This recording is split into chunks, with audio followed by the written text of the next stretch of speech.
Okay, we're back under the F350. I was finally able to remove this aluminum metal shroud and bracket, which covers up the fill line, and it looks like a vent line. This was one pain in the butt operation, because once this shroud is in place, you cannot access the top of the bolts that hold the shroud in place. The bolts must have been placed there before they put the deck in, because that's the only way you can get to the head. So what does that mean? Well, it means when you put a wrench on the bottom nut to try to turn it, to loosen it up, and the whole bolt spins, you're stuck, because you can't put a wrench on the top part of the bolt.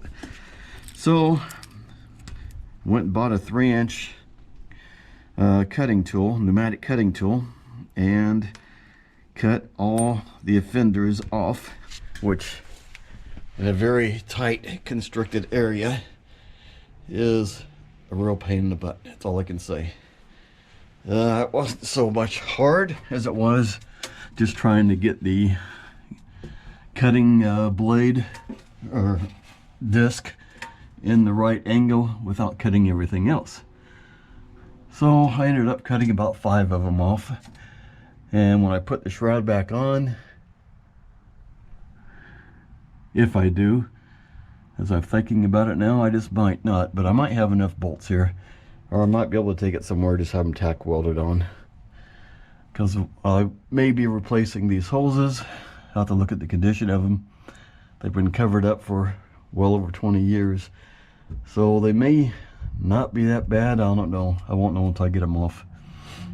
But if you ever have a U-Haul and you want to remove that shroud, well, just be prepared for issues. It's not the easiest thing in the world to do. But that now gives me access to disconnect these lines and drop the tank. Next thing I've got to do, though, I do have a drain plug on the bottom of the tank, and I've been putting some I don't know what you call it, penetrant, you know, rust penetrant lubrication lube on it over the course of weeks. So hopefully I can spin that out and drain the remainder of what's in the tank. I don't think I have a lot in there, maybe about 2 gallons, possibly 2.5 to 4. So I've got to figure out what I can get in there. I'll start with this boat tank here, and I've got a funnel with a filter, so we'll see what we get out of it if I don't blow myself up.